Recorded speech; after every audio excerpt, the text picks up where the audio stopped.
5 bad habits to avoid when running. Let's get it rolling.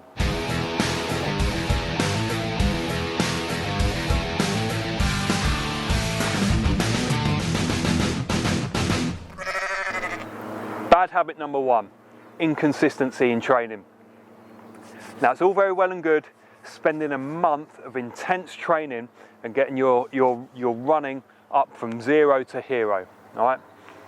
But if you don't continue that, you're going to see all that hard work, all of your running gains slip down the toilet. Do you want your running gains in the toilet, or do you want your running gains in your legs?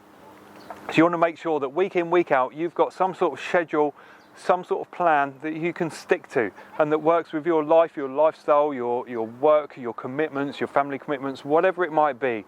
Consistency is key to being a good runner, to being able to run fast, break boundaries and smash your PBs.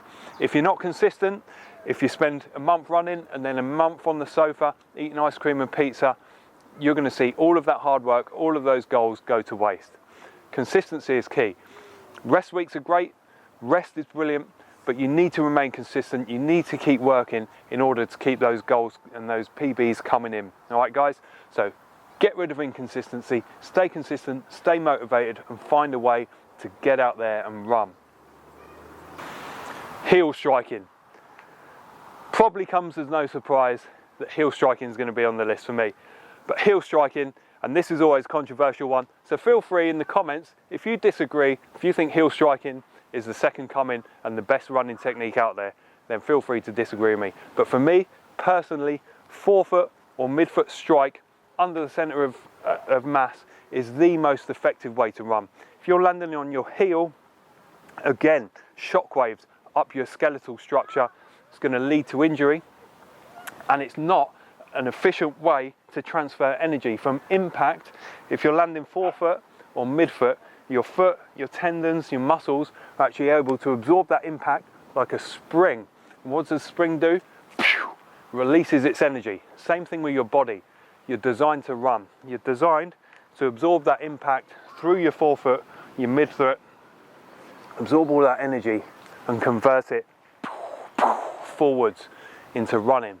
So for me, a mistake to make is landing on your heel, because you miss out on all of that absorbed energy that you can transfer into propelling yourself forward, propelling yourself above and beyond your previous PB and propelling yourself forward against all your competitors. On to the next tip.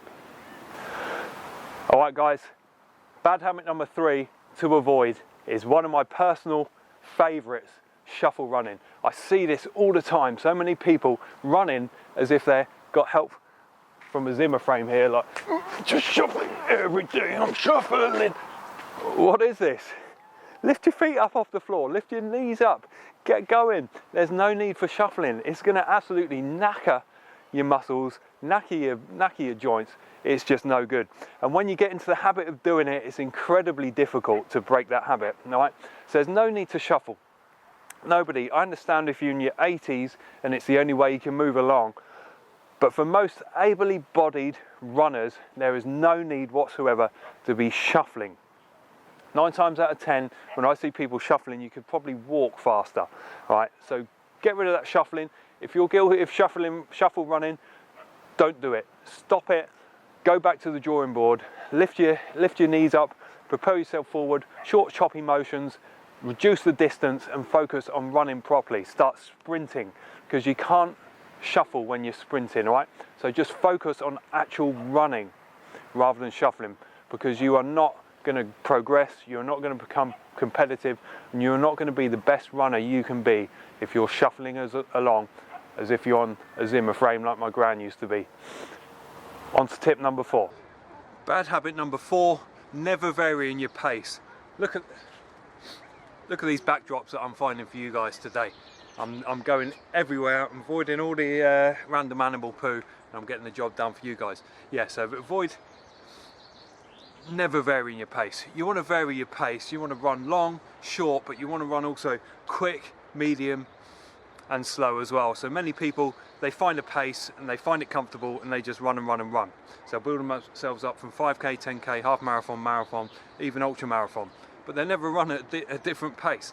And yet on race day, they somehow expect to start smashing some PBs out, do you know what I mean? To suddenly on race day be able to run at super speeds. If you don't train fast, you're not going to be able to race fast. That's just a fact. So if you want to race fast, if you want to run fast, if you want to be a fast runner, you have to mix fast running into your training. It's as simple as that. But so many people miss out. And by varying your paces, by doing slower runs, faster runs, you're going to be giving your body a good proper workout, aerobic, anaerobic, work your heart, work your lungs, work your muscles in your body, just get the job done, you know.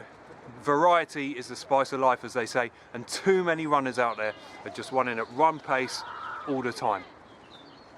On to the last one. Okay, if you made it this far into the video, you probably don't need an additional backdrop to keep you engaged, so all I've done is turn the tripod around a little bit. I'll have a look at my audience drop off, and if it drops off because of that, I'll make sure I give you 5 different locations next time. But the last bad habit to avoid, coming off the back of the last one, is don't overtrain, right? So at the beginning we said don't be lazy, don't be inconsistent.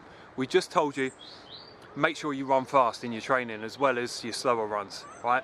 But what that can encourage, once you get into the habit, and this is something I fall into as well, is overtraining. When I'm super motivated, when I've got a race, when I've got a target, when I've got a PB to reach, I have no control over stopping myself from just unleashing each and every day. You know what I mean? Every day I'm trying to beat a 5k record or a 10k record. In my mind, that's just way my mind works. I just want to hit it hard, and if I don't come back from a training session sweating, breathing heavy, and all the rest of it, I don't feel like I've worked hard enough. And that's just a mentality thing. And I'm sure a lot of people, hey, if you are one of those people, let us know in the comments down below, or hit the like button. Anybody that's super motivated like that, hit the like button so I know I'm not alone. But you have to reel it in. You have to reel it in, otherwise it's going to end in misery. And I can tell you get injuries, you will never reach race day as fit as you possibly can be if you're just overtraining all the time, right? And it may not be your legs that feel it, it may be your central nervous system, it may just be your overall well-being that you don't necessarily notice. You'll just start going out on runs, trying to push harder, and you'll see your times getting slower rather than faster, and you won't be able to understand why. So that is my final tip for today. I will try not to fall down this steep ledge that I'm stood in front that you guys can't see, because that would not be indicative of more fantastic Steve Kalclash Fitness content, which is coming, so please watch soon. These are the Zungul sunglasses, which I absolutely love. These are my new favourite thing ever. If you want to check out the review, that will stick up here or here. I'll leave a link in the description down below of those two. It's fantastic to be back on YouTube. It's fantastic to be in the sun, a nice sunny April day. Guys, I'm not a sheep, you are not a sheep. As I said at the beginning of the video, leave your things to avoid, any tips for the community, new runners, experienced runners, whatever it might be. You guys know what to do by now. Keep it rolling.